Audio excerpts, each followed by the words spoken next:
Rarely has there ever been a film that just goes out of its way to spite the audience, to crush their expectations, and be so deceitful on what they're promising, where it's so just disappointing and feels like a waste of time. And no, I am not talking about Kangaroo Jack. I am talking about Joker Folie Deux. Let's give the people what they want.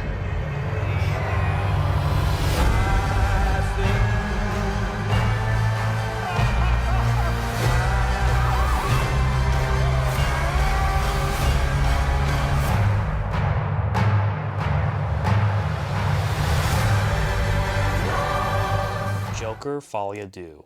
While struggling with his dual identity, Arthur Fleck not only stumbles upon true love, but finds the music that's always been inside of him. I had no idea what to expect when going into this movie. I'm a big fan of the first Joker. I really adore it. I don't really agree with the criticisms the film gets. As both a DC fan and just a fan of films, I thought it was a very original take on an iconic character with beautiful cinematography and performances. And when they announced the sequel, I was excited. Todd Phillips was back, Scott Silver was writing the script, Joaquin was coming back.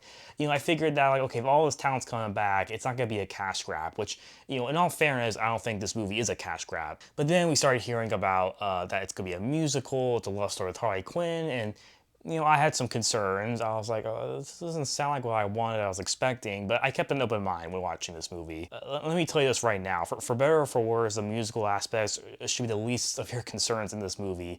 It's at best intriguing and at worst forgettable, but this film has much deeper problems than that. Now, before I even get into those problems, I do want to give the film some credit. I do think it's a well-made film. I don't think it's a bad movie. The direction is great. I think the cinematography is amazing in this film. The score is also well done. The performance is just as great as the first film. And I'll even argue that it's actually thematically more interesting than the first Joker.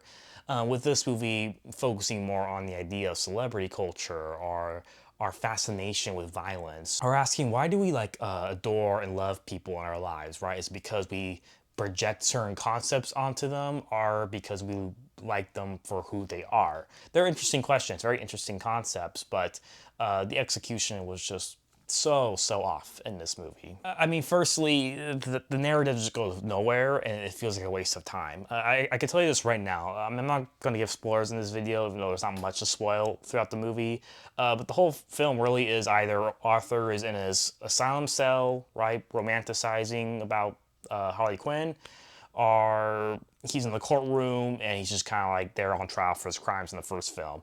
But that's it. There's nothing actually happening. There's things happening around him, but Arthur doesn't really do anything. By the film ends, I'm just saying there, I think everyone was saying, they're like, why was this movie made? Like, what was the point of all of that? And I'm not even complaining in the sense of well, there's no action. I wouldn't have minded there's no action, right? If it wanted to be more of a personal character emotional drama, I would have been up for that, but it was lacking in that, because even if you're going to do that, you still need to have conflict and character agency, right? You need to give the character a goal and obstacles, and the character needs to take actions to get their goal. That's basic storytelling 101. I mean, very, very basic. But the film doesn't actually even do that. It's like I said, to reiterate, it's just things are kind of happening around Arthur, or Joker, we ought to call him, and he's just there kind of just going with the vibes. And just when you feel like the story is going to take an interesting, unexpected turn, or that Arthur actually is going to have some agency and it's going to,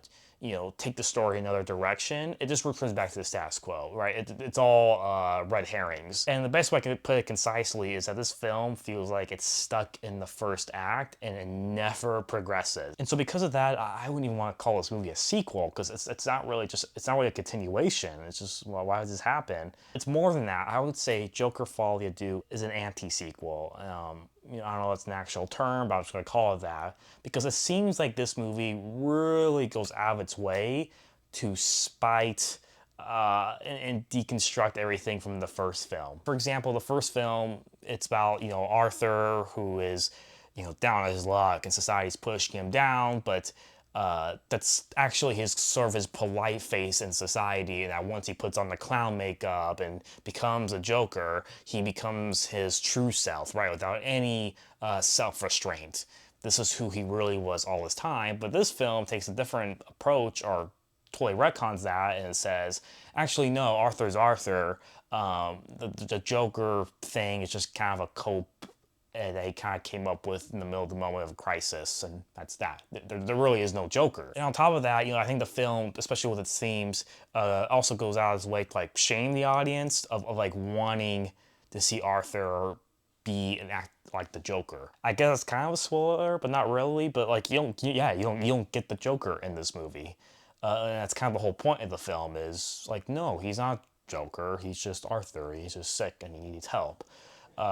Interesting, but I didn't like it because I wanted the Joker movie and I was promised a Joker movie. This part won't spoil it, but there was kind of a twist ending, which I think just totally emphasizes this point to the point where I just feel like not only was this film a waste of time, but it also retroactively makes the first film feel like a waste of time, where it's like, okay, then why was I on this ride in the first place? Which, funny enough, what I'm saying right now, my critiques of this film, is totally in line with the themes of this movie, right? Because the whole thing about this film is that, Harley Quinn and all these other people who love Joker, right? They don't love him because he's Arthur. They just love him because of, his Joker persona, his performance. And we're kind of like them, who we want to see this, and are upset that we don't see that, but I mean, what do you want me to do? It's interesting, but I don't like it. I don't have to like it. I mean, put it this way. Imagine if I make a Batman movie and it's going to be more a character study on Batman. But then the whole film, it's really just Bruce Wayne either singing in his Wayne manner or sitting in the Batcave, moping, not doing anything, and that's that. That's the end. That's the movie. I feel I'd be ripped off. It's risky. It's interesting, but I feel like I'd be ripped off, and everyone else around me would feel ripped off as a result. And I think you can do both things. I think it's possible to do both things. You can deliver a film that kind of gives the people what they want or what they were promised, give them something cathartic and compelling, but you can deliver it in a way that challenges their expectations or how they view the character. But Joker doesn't do either. The Joker, too, this film, goes out of its way to not give the audience anything what they want or what they are promised. But then on top of that, even as just a regular character drama, I would say it's still heavily flawed because of the stifling narrative that feels like it doesn't really go anywhere and it really has no point. And again, you know what? This isn't a bad movie. It's, like I said, well directed, great cinematography. It's interesting and creative, if nothing else. And I do respect this movie for that. I really do respect it. But it's a movie that just feels like a waste of time. It's a film that I feel like just did not have to be made. I would have been perfectly content with the first Joker as a standalone. I think everyone who has seen this film would agree with me on that. And it really just fails as a sequel. It just does.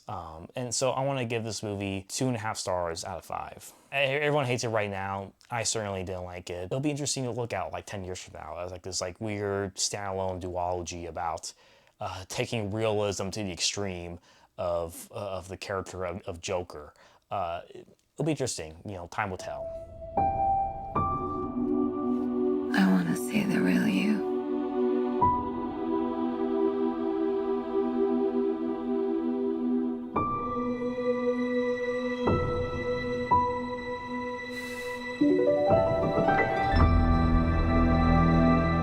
Alright guys, thanks for watching. Are you going to check out Joker Folie Deux in spite of the bad reviews? And if you have already seen it, let me know what you think and why you liked it or why you didn't like it. I'm sure there could be a lot of interesting discussions around that.